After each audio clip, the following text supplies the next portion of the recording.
Well, good afternoon, everybody. We are live again for Wine Wednesday. I'm Kevin Addix, Executive Director of the Maryland Wineries Association, hoping to enjoy some wine here momentarily once we get our guests up on the screen. We have Jen and William Layton from Layton's Chance There. Vineyard and Winery. Welcome. Hi. Hi, thanks for having us. Yeah, thank you for being here. So this is a casual chat that we do every Wednesday, and sometimes it's Jim Buckman who's leading this, and here and again, most of the time it's Jim, and here and again, I'll hop on and as well. Thrilled to have you on because you were one of the first wineries on our Eastern Shore. You're celebrating your 10th anniversary right now, which is very cool. So tell the unknowing a little bit about your farm, and you've got quite a legacy with the farm and kind of your conversion into grapes. Yeah, we're on the farm that I grew up on. This farm has I'm a third generation farmer, fourth depending how you look at it. My great grandfather was a sharecropper, but my grandfather and my father were farmers here, and I took over or joined the operation back in 2003. And when we did that, we looked at it and said, farms. Well, wait, you left out the whole thing that you didn't want to farm. Wow. And so we took that wasn't the history of the winery. We took a 7-year hiatus and then moved back to the farm. Yeah. Just because that's what was the impetus. It was all a part of that. Yeah. So I went away from the farm for a while, came back, but when we started farming again, looked at where does the farm need to be? What do we think is going to really carry us into the future? And we looked at a lot of things, but grapes and wine were really something that we thought that we could do a good job at, and that was really had a really promising future for us.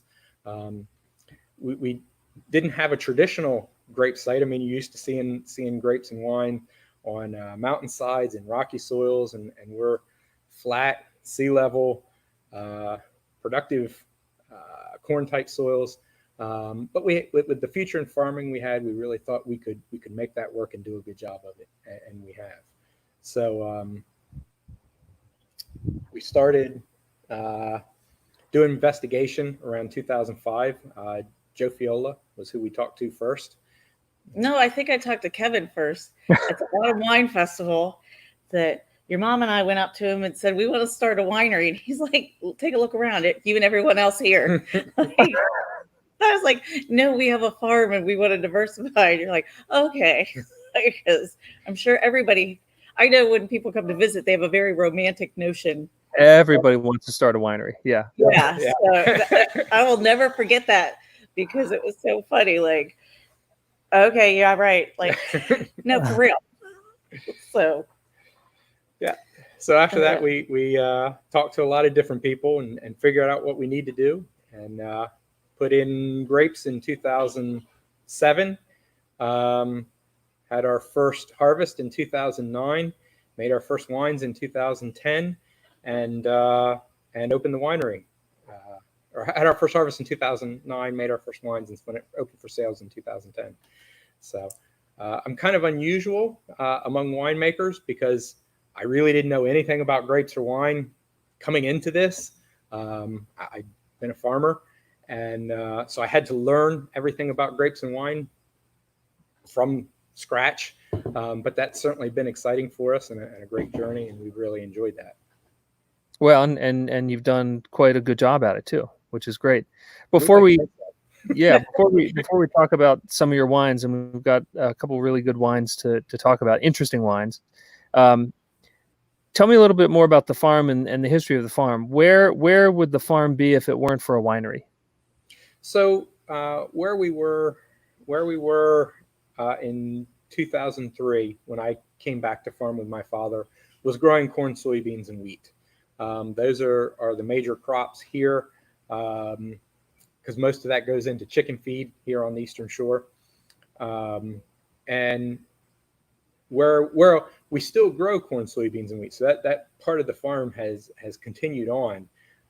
And if we didn't have the winery, we would kind of still be doing that, probably at a different scale, and probably changing up, like we might have moved into organic soybeans or organic corn, something that took what we were doing and knew how to do, but looked at something that had maybe a little more profit and difference in it.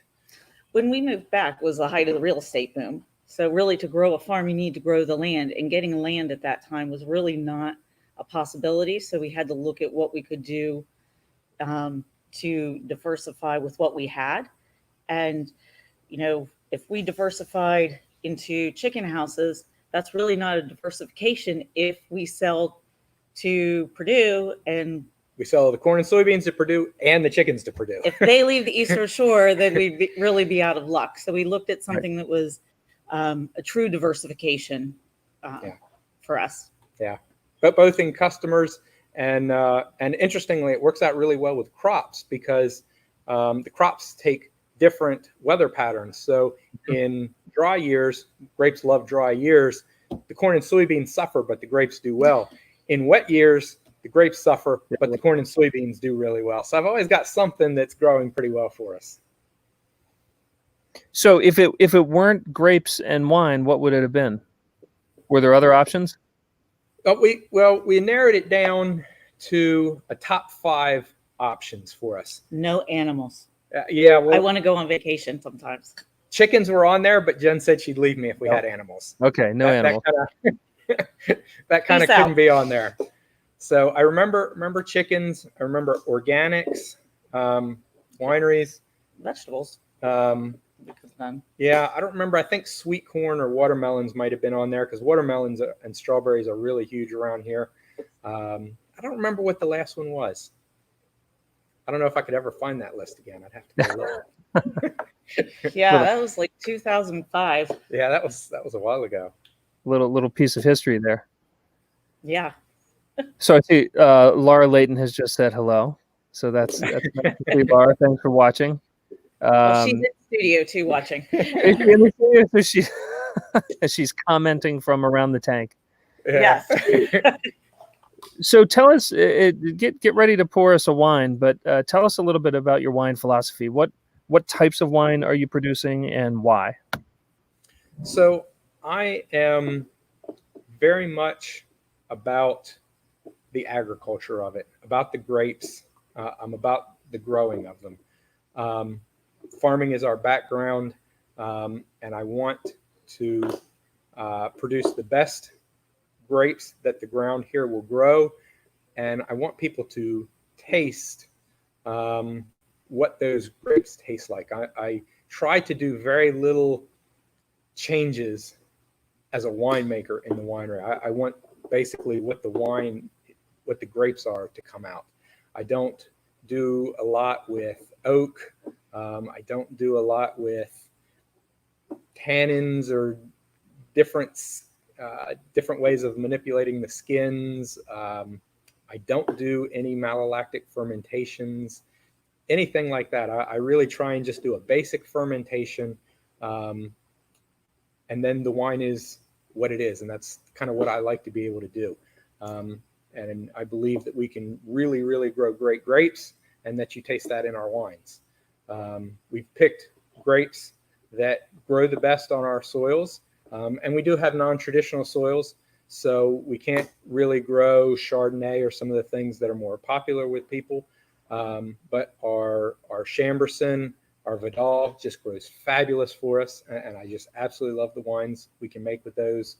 Cabernet Franc, we did add about 5 years ago now, because we've got our second harvest of that done now, and I've been really, really happy with how that does for us here on our soils.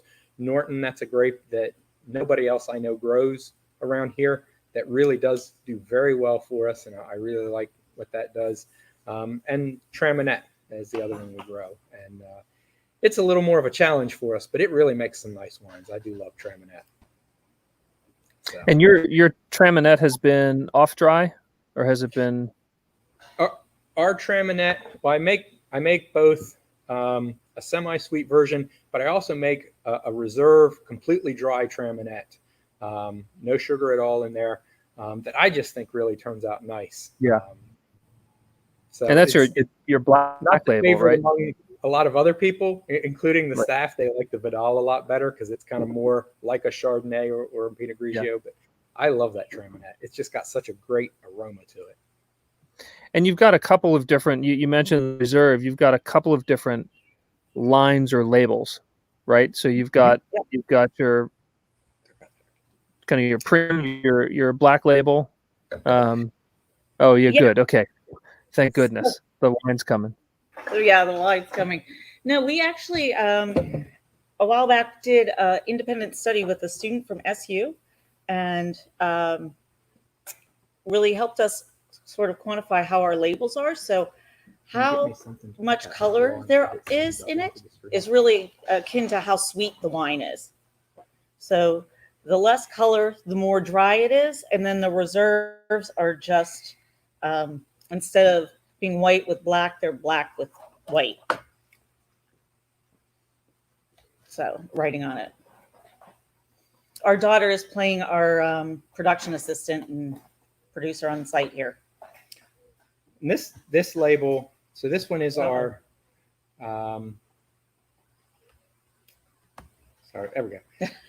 This label looks kind of different than most of ours because this one was a special label, kind of a special event label that we do. This was, well, a lot of our wines are named after family members, and everybody inevitably asks me, "Where's your wine?" So we have this wine that's really available for private label, and so I privately labeled it for myself, calling it Generally Speaking. It's a Vidal Blanc, and you can talk more about it. So all of our... Because you can do that when you make the labels. I was going to say, right? Oh no, the big glasses again. Yeah. I like the big glasses. It always looks like you gotta like to drink it. Jen, hold that label right up to the camera so we can get a good. Nope. Do you want me to do that? Yep. It'll be an arm comes up from the side. So this is one of our Vidal Blancs. Our Vidal is our most popular white that we grow. We do Vidal and Traminette. We've also just planted Vignoles, which I'm looking forward to. I'm a big fan. Yeah, that makes a great wine. Yeah, this one is a stainless steel. I have done Vidal several times in oak, which I think works really well. I think an oak Vidal Blanc is really nice. When we do it as a reserve, that's how we do that one. But this one is in stainless steel, and our Vidals really make Smells like grapefruit. Nice wines. To me, at least.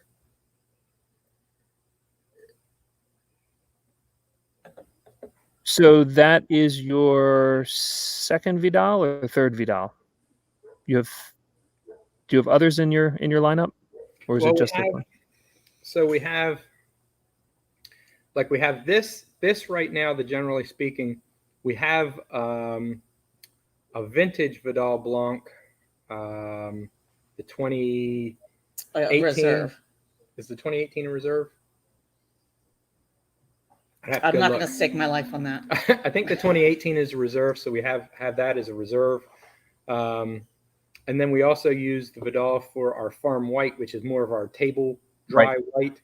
And that one is blended with the Traminette, 75% Vidal Blanc, 25% Traminette, which gives a really nice blend. You get the aromatics of the Traminette without them being overwhelming, and that really nice citrusy taste of the Vidal. And this really isn't in the lineup as much as, I mean, we have some out for sale. Yeah. This was my project. Jen's particularly fond of this one. This is my yeah, you should be. You damn well better be. Yeah. So this is Jen's ego project, right? Yeah, that's my ego project. I'll just put it out there and be honest. See, this is what happens when we have these big glasses, and then I feel like I got to keep There's a drain right Yeah, there. well, yeah. So you're in the winery. Just throw it on the floor. But I That's just right. told her, yeah. Just dump it on the floor. We'll hose it down later. What do you sense in terms of consumer demand? Who comes to your tasting room? Are they looking for all manner of wines? Do they like to try through things? Are they coming just for sweet, just for dry? What do you sense? I think it's a cross section. I mean, it's a little more probably concentrated on the sweeter side. Mhm. But I will say a lot of our like customers that have been around a long time, their tastes have changed and gotten drier over time. It's been fun to see that because, I mean, we like our club members that we know well. I know what they drink. And as they come in, Mhm. they've kind of moved down that line. They start with our sweet wine, which for us is our Joe's Cool Red, and gradually move down to a blush, to the rosé, to the lemonade, and then down to our Vidal or something like that, and have really made that jump. But we see a little bit of everybody in the winery because we have a pretty good local crowd, but being on the way to Ocean City, we get a good mix of people from Baltimore, Washington, Pennsylvania, from Pennsylvania and Philadelphia, from Delaware, all down here on weekends, at least when we're open. So we had two questions. People asking where you're located. So Vienna, Dorchester County, Eastern Shore, but from the bridge to Ocean City, how far are you? So once you get off the Bay Bridge, we're kind of halfway to Ocean City. We're about an hour from the Bay Bridge and an hour from Ocean City. We're just south of Route 50. If you're going down Route 50, once you pass Cambridge, we're about 12, 15 minutes past that, and we're only about 2 miles off of Route 50. Yeah. So it really is not that long, but we're in the middle of nowhere, so it seems like you've been driving forever. You haven't seen anything. Where is everybody? But but you stop at the farm market on the way, get some ice cream. we are we're a great pit stop on the way to the beach. So All right. Bathrooms, all that jazz. Okay, clean bathrooms. You got me there. Okay. Tell me about this next wine. So the next wine, this one is a real favorite of mine. I think this is probably one of the really best reds that has come that we've been able to produce, and it's amazing because it was a total surprise. 2018. Any winemaker in the state will tell you that 2018 was a miserable year. It rained for months. We lost a lot of grapes. We had some bad quality in there, but even in years like that, you can really, really find some good stuff.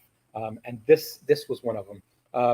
I didn't have enough of either my Norton or my Cab Franc to make a varietal of either one of those, so I what we call field blended them, which just means you throw them together in the crusher to stemmer at the same time, and let them ferment that way. It was our very first harvest of Cabernet Franc, and the first time I tasted it, I knew this is a really nice wine. It was just such a surprise coming out of that year, and it really, really, really is nice. So we put them together.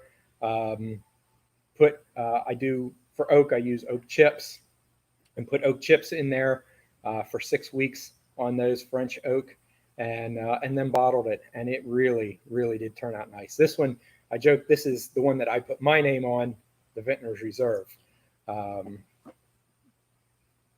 Like I said, because so many of them have family names and everything. So this was the one I put my name on, Vintner's Reserve, and it just turned out so good. That was before I got mine, and then I had enough. Yeah. So William, I hear the term field blend a lot, and I think you kind of gave a good description of what that means. It is. Yeah, we zoom in and out here. It's literally, winemakers picking and choosing. This is good. I think these are good. Work these together. We see a lot of field blends coming out of California where you really don't know exactly the ratios of what's in it. You just know it's, Well, I say that this is 50-50 Cabernet Franc, Norton, but it's kind of that way.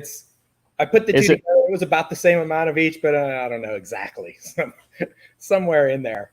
Because I usually try and make each varietal separate in the tank and then do my blending afterwards and see what you got, and you can control that and do different tests. This was just, these were both good. I got a little bit of each. Let's put them together and we'll see what happens. That's great. Now this is not your first Vintners Reserve, is it? No, this is. Yeah, this was our. Oh, it is the first one. Okay. And he loves it. He still loves it. It is so great. It really has the best of the Cabernet Franc and the Norton.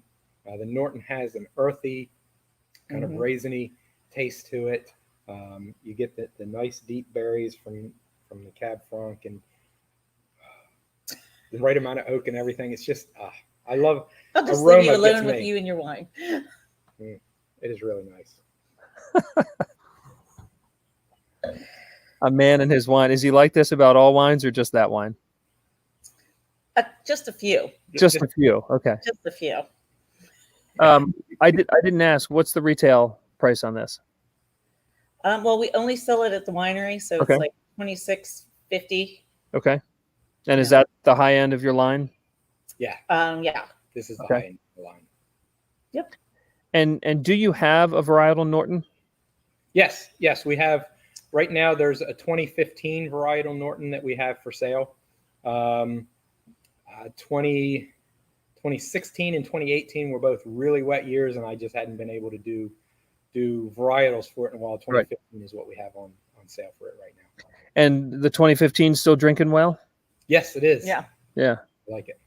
That's great about Norton, because Norton it's almost bulletproof. Well, Norton is nice what, about that.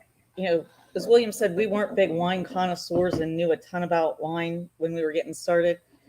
We have a tank tasting for our club members every year. And the first year that we ever had a vintage of Norton, and like the tank tasting is where they taste the wines before it goes into the bottle, right before bottling. And we bring some of the Norton out, and I was like, this tastes like dirt. What, how are we going to serve this to people? Well, he was like, no, it's got to this is why you age. Leave it a little bit. So that's what taught me why you age and how it mellows out some. But I was like, woo. The joke was when they first tasted it, it was mud. Yeah. And after some aging, it becomes earthy. Yeah. But too young and it's just kind of muddy. Well, and it's also an incredibly thick, viscous, the pulp is really thick. I've heard a winemaker talk about handling it, that, they have filters break, and, it's just. I have the worst time when we first crush it trying to get it through my pump. It just does not work. I've tried everything in the world to get it through that pump. Like pumping sludge. Oh my God, it is. But it makes a beautiful wine. Have you you've made rosés before? Your Lazy Day rosé is one of my favorite Maryland rosés. Have you tried Norton as a rosé? I have not. It's been on my list to try as a rosé, but I just haven't had a chance to do that yet. But it is definitely on the list, and it will be something that we do in the not too distant future. It's funny though, because not too distant future for winemaking, you only make wine once a year, so it could be anytime. 10 years. Yeah. Yeah. It could be 3 years away still, but nothing happens all that quick in the wine. Right. So Well, I love it. All right, so what else you have on tap? So we have the Generally Speaking Vidal Blanc, which was Jennifer's wine, and we have the Vintners Reserve, which was William's wine. So tell us about Twilight Delight. So this one is it's got an interesting story too, because so this was the second year we harvested our Cabernet Franc. The first year we only had a very little bit. It went into the Vintners Reserve. And so the second year I had a nice big harvest. I had 4 tons of it, I think. And so I put it in the tank, like I'm going to make a Cabernet Franc. And I pull it out of the tank, and it looks like this. And this is for anybody that's had a Cabernet Franc, this is not usually what Cabernet Franc looks like. It's not this light. I was expecting much more color to it. It was an error that I had made in winemaking. So it turned out more like a rosé, but it is really nice. And the more I drink it, the more I like it. We sweetened it like our Lazy Day Rosé with just 1.5% sugar, so it kind of makes it easier drinking. And it is a full Cabernet Franc, and we thought about calling that, but anybody who drank it would look at it and say, "This isn't Cabernet Franc. What is that?" So we called it Twilight Delight, even though it's just a pure Cab Franc. And so how does it feel in the mouth? Because Cabernet Franc can be a pretty big wine. Does it feel like a red, or does it feel like a white? No, it feels more like a white, and it's one of because a heavier white. Yeah, right? I thought about like blending it with like our Norton or our Chamberson to kind of give it more of that color, but it still had more that mouthfeel of a white. It didn't match the color if you tried to do that. So we're like, well, if this is what it tastes like, and it tastes good, let's leave it that. I don't get the Cabernet Franc name that I wanted out there, but it's a really nice off-dry rosé for us. And we were in love with the idea that, like, I mean, we're known for having awesome sunsets here. Yeah. That's why we called it Twilight Delight. But only yesterday did I realize with the labeling system that I went awry and made this. It has too much color in it for our labeling system because it's drier than it looks. Yeah. Like it looks kind of the same as the label looks more like the sweeter wines. Yeah. So one mistake meets another. So hopefully two wrongs make a right. That's all right. Can we see a close up of the label? Because it is a very pretty label.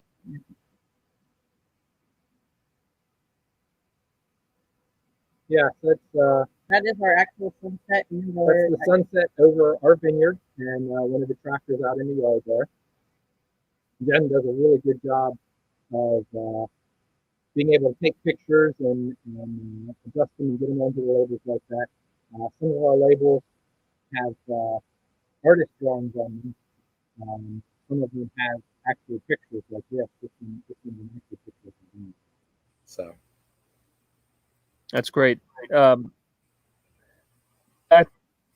That's a Franc. I'm anxious to try it. Some of my favorite rosés have been mistakes with big reds like Cabernet or Petit Verdot or things like that. So yeah, I'm excited about that. Do you also have the Lazy Day Rosé right now? I can go get one very quickly. No, I'm just saying like on the market. Okay, you do. Yeah. So do you find there's our wine of the month or for June? For June. Okay, great. Do you find that there's a conflict if you've got two rosés? We haven't had this one out very long because this one is a 2019 and it was just introduced in April. So it's only been out a month when we're kind of shut down. Right. So Pam's watching in the other room and brought us a rosé. There's the rosé. Yeah, you've got a whole production team there. That's right. So, yeah, and you can see that this has the colorless design, more like our dry wines. Yeah. Well, and looking at it, they're two very different color wines. They are. Yeah. They are. This is almost like a summer red. Okay. Yeah, I thought about. I made something called a picnic red one year, which spent like 3 days on the skin and was meant to be a very easy drinking red wine. And this reminds me a lot of that, of how that turned out, because it has a lot more, it has a deeper red color than a rosé has really most of the time. It's just very transparent. Just not what you think for Cabernet Franc. That's okay. But it has a really nice ruby red color to it. Yeah. And so it is kind of more like an easy drinking red than a rosé in a lot of ways, but it has that lightness still of a rosé wine.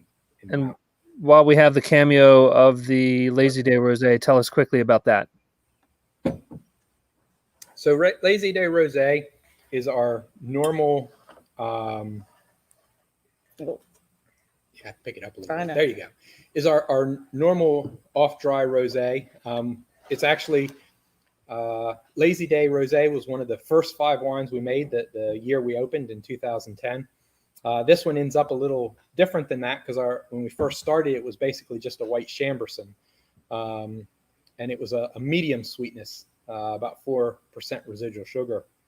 But we found that we and customers really wanted something a little lighter and a little drier.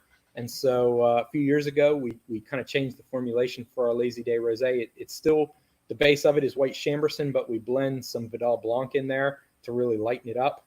And we only make it 1.5%. So it's really just kind of a hint of sugar, enough to make it easy to drink. And it really, I think, makes such a nice rosé. We all really like that. Yeah. Yeah, if I could have a Layton's Chance wine named after me, that one would be it. That would be your choice. Please don't do it because your June sales will plummet. But but yeah, I love that. That was the first wine of yours that really, really got me excited, and it was just so bright and so fresh, and I might have bought a lot and bragged a lot about it. So well, great. Awesome. I always like that. All right, so you've got 2 pretty interesting, unique wines. Yes. Out there somewhere to talk about, huh? Not that these are not interesting or unique. I like this one. I didn't throw this one out. But we like to do some more fun things. So one of them that we did is our Laura's Lemonade wine. There we go. And see, Jen's really clever with the labels. This one is black and white, but if you look close enough, the lemons on there are yellow. And the glasses. And the glasses. So she's got just a little bit of color in there, just like it's got a little bit of sugar in there. I'm so clever. So this one, we do actually add some lemon to it to really give it that lemonade taste to it. So it's a Vidal Blanc wine with some lemon added, and a little bit of sweetness. And I tell you, on a summer's day, this just really goes down well. It's just exactly what you need on the heat, in the heat of the summer, a cold lemonade wine. And it's not super lemony, is it? No, it's always funny because everybody's tastes are so different. Yeah. And especially when we go to festivals and you've got person after person coming up to the table, it's funny because I'll have one person say, I can't taste the lemon in this. What's the lemonade part? And then the next person will come up and say, oh, this is too much lemon. Oh, I can't drink that. So it's always kind of to the person, but I certainly don't think it's overly lemony. No, this is, and on the labels you see we have our like there's a rocking chair, and we don't have it out here today, but our Lazy Day White has an Adirondack chair. So these were labels that came about in the fact that we're known for our porch and people love sitting on our porch. And so we've got rocking chairs and Adirondack chairs. So that's why we put those on the label, because it's all about relaxing. Yep. And most of our wine names have a history behind them of some kind. Of course, Jen has her Generally Speaking, my Vintner's Reserve. But the Laura's Lemonade is named for my mother, Laura. And of course, the rocking chair and the book on there. Yeah. She was an English teacher, so it has a book on the rocking chair for her. So, yeah. Then we have the Laura's Lemonade, the Joe's Cool Red, which is That's named. What I was going to ask. Yeah. The Allison's Wonderful Watermelon, which is named after my daughter, Allison. The Bowberry Strawberry, which is named after the dog Bo. And then the Lazy Day Rosé and the Lazy Day White were named after our farming operation. Right. Lazy Day Farms is the name we farmed under for 50 years. So we got a comment up here that I'd love for you to address. Go Maryland's first certified craft winery. So tell me about that. So through research and things, you know, craft, we've had craft wines on tap is what we've called them. So we've always been interested in sort of the craft side of wine, but it's always been sort of reserved for just beer and maybe spirits somewhat. So in looking around, found that there actually is a Craft Winery Association. And so we looked at the requirements and found out we would qualify. So we were able to apply, and we were certified as Maryland's first craft winery because William looks after every vintage. He sees it from one end to the other. We know where all of the ingredients come from, where all the grapes come from, and we're small batches. So those are really the requirements for that. But it was great because Carol Lawson from the Craft Winery Association came out and actually gave us our certification. So that was pretty cool. It's something that fit in with the feel and the atmosphere and the philosophy of our winery is craft winemaking. It kind of put a brand on everything we've believed in for the entire time we've been open. It was just such a bummer. We had all these things, you know, planned around it. And then obviously, you know, 2 weeks later, we're shut down. Right. So it's like, oh yeah, we are the Maryland's first craft winery. Yeah, you still are. We still are. You will always be Maryland's first craft winery. That's right. That's right. But it is nice to have somebody else recognize, because sometimes I feel like in wine, there's some people see it as only one way to think about it. Right. But we really do craft the beverages. Yep. Just like everybody else. Well, and you've been, you know, there are some folks who, as you say, their philosophy is grow it, and, you know, the vineyard will tell us what to make out of it. And I think you've been very creative through the years in trying new things, like totally different things. A little bit of coffee, you know, and there were there hops at one point, or there was grain. Yeah. Which was, I mean, it was fascinating. It was really, really cool. And it made it even more interesting to swing by your tent at a wine festival to see what you've been cooking up. But then you're also taking advantage of what your region gives you, right? The lemons, not so much, but certainly the watermelons, right? Yeah. Certainly one of the things that we wanted to do from the time we opened was to be able to create the flavor of this area. Grapes that are grown in this area, but also fruits that were grown in this area. Watermelon is one of the most prevalent fruits grown around here. Busloads and busloads of them go by from July through the end of September here. And so I thought, you know, if this is what Dorchester County is, watermelons, then I want to be able to create a wine from that. Could I pause that for a minute for the folks who may not understand that reference of busloads of watermelon, because it's something truly to behold the first time you see it. Yeah. Can you explain it? So watermelons are carried not on trucks usually, or wagons. They're carried on school buses. I guess because they're cheap and they work well. But watermelon growers will buy old school buses and take all the seats and everything out and just fill the whole back of the bus with watermelons. That's how they're all transported. So for 3 months here, you see these school buses with no windows and no seats, just full of watermelons driving up and down the roads all day long. Which is crazy, but that's great. So you divert one of those trucks every year to your winery. Yeah. All right. For the amount of watermelons that they grow, it does not take that many watermelons.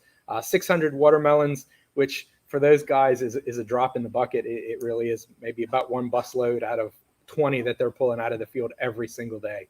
We'll bring them over here, cut them open, put them in the tank and ferment it.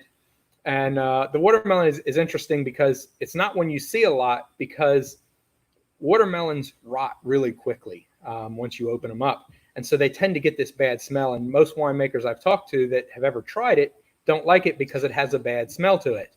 oftentimes. And the very first year or two that we made it, we would tell people, you don't want to smell this, maybe hold your nose and drink it. It tastes really good, but it's not just where it smells good. But as soon as you tell somebody not to smell it, then they have to smell it. But several people I talked to over the years that helped me out with it. Joe Fiola, once when he tasted it, gave me some advice for how to get rid of that. And the winemaker at Bordy, I think, I talked to one year when we were doing the winemakers tasting. I had entered this in the winemakers competition, and they tasted it, and he's like, this smells like if you did this, it would probably help that. And through those couple of suggestions, I've really been able to improve this over the years so that the smell is pretty decent and the taste is still really great. And it's really a favorite because everybody in this area does eat watermelons all the time. And so to have the watermelon wine is really just a favorite for local people. Yeah, and the name Allison's Wonderful Watermelon Wine, our daughter, who I believe was probably 7 at the time, lobbied very hard for that name. So much so that it came time to, I have to produce a label, and I guess she wins. So that year we or no, it wasn't that year, but a few years earlier, she couldn't decide between a tractor birthday party, like a farm party, or a princess party. So we had a tractors and tiaras party. So when this came around, I told him, his cousin who draws the art, I was like, can you draw me just a watermelon with a tiara? That's all I need for a label. Don't ask questions, just draw the tiara. Yeah. Yeah. Sounds bizarre, but it works. So, yeah, go ahead. So I was just going to say, in keeping with local flavors, we're not going over it today, but we also do a strawberry wine because that's another fruit that you see a lot of in this area, strawberries. Strawberry wine is a lot harder to make. It's easier, it doesn't have the same aroma problems and everything as watermelon, but watermelon, 600 watermelons is nothing to get. It's cheap and easy, and they're pulling that 10 times that out of the field every day. But strawberries, I need 2,500 pounds of strawberries to make 500 gallons of juice, and that is hard to come up with. That is a lot of strawberries. And I usually have to deal with 4 or 5 different growers over a 5-week period to get all the strawberries we need. This year, it's been really cool out there this spring, and I'm way behind. I've only got about 20% of the strawberries I need to finish the wine. So I'm hoping that it warms up and they get growing, and we'll get the rest of the strawberries we need. And the other part of that is we get people to volunteer to come help scoop watermelons for the watermelon wine. Nobody volunteers to pull up a chair next to a pallet of strawberries and start capping. Yeah, because we cap every single one of those strawberries. Manually, yes. It is so much work. You do not want to see a strawberry by. This is when I. There we go. Yeah, we missed that part. So, I did want to ask about the strawberry because I've heard that strawberry wine is very difficult regarding the color. To keep the color bright, did it browns and you've done a great job of keeping it. Well, I apparently and I think in some ways it's tough. In some ways, it frees me up that I don't have the training of some traditional winemakers or I've been doing it for a lot of years. So some things like the strawberries, I just kind of experiment with, how do I think this ought to work? And apparently I do it different than every winemaker I've talked to. Most of them do some kind of pressing or chopping. I soak mine, and they've come out with really nice color every year, and I don't have any problem keeping it. I don't know. It's just the method I figured out for working with it, and I don't know why it's any better or different, but that's not what everybody else uses, and it seems to work for me. But it seems to work, yeah. Yeah. So with back to the watermelon, I know I keep jumping around, but when you're, I mean, is it pure precision watermelon when you're smelling it? Or is it white wine with a hint of watermelon? Oh, no, no. No. It is just pure watermelon. Some people compare it to the rind. I try very hard not to get much rind in there because I don't want that flavor, that smell. Right. But it's hard not to get some the way we do it, because we'll take spoons and scoop the red flesh out of the watermelon, and you tend to get a little bit of rind. And people often say it smells like pickled rinds or something like that. But it's not a white wine smell. It is definitely a watermelon. It's clearly watermelon. Yeah. So, and that's all there's no grapes in here. Like the strawberries, I do have to soak in some water to get the color and the flavor and everything out of that. They don't have enough juice in the berry itself.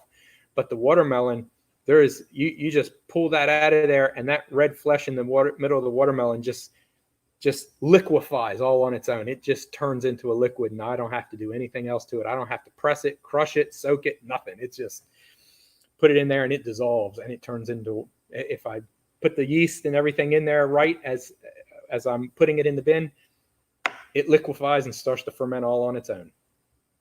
So pretty hands off after scooping and harvesting. Yeah.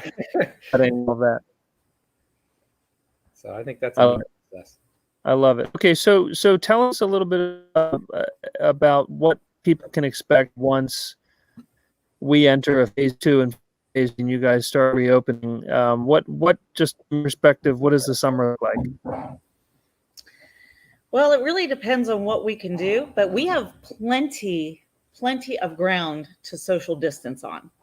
We have a massive picnic area, so there is plenty of places for people to, we have obviously limited seating like everybody. Yeah. But we have a lot of ground. If you bring your own chairs, you can bring your own pop-up tent and have plenty of room to be able to come and enjoy the atmosphere.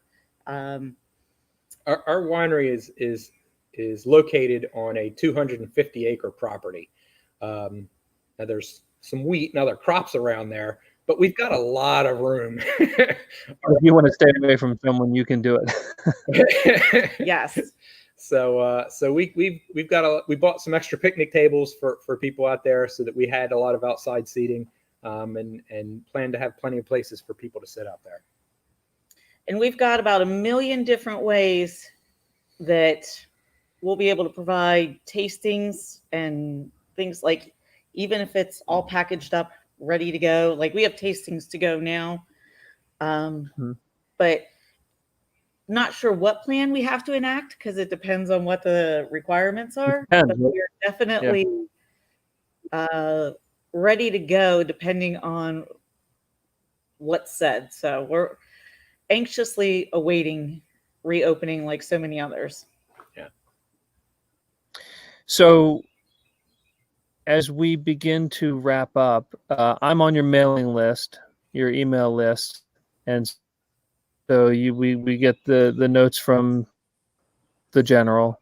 Why should people sign up? Can they learn? What can they learn about? You mentioned that Lazy Day Rosé is your June wine of the month. Can people connect? Yeah, we usually so we'll always have what our wine of the month is, what's going on at the winery. Definitely when events start back up, we'll have a lot of information about that.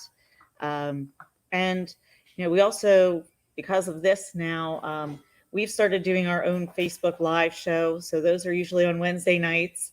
And tonight we'll start our 10-year anniversary shows. Yeah, we're going to do 4 10-year anniversary shows. So tonight we have a couple guests on, including like the artist that's done our labels and all that nice artwork we've been showing you. One artist has done all that for us. He happens to be my cousin, but he's but he's an art professor. I mean, that's what he does professionally. And we'll talk to him a little bit. And then one of the musicians, Justin Ryan, who was the very first person that ever played here 10 years ago. So we thought that'd be kind of cool to have him on. So, we're getting our own variety show, I guess. And you're doing that on Facebook? Yeah. Yes, on Facebook. Great. Facebook So Live. people can Yeah.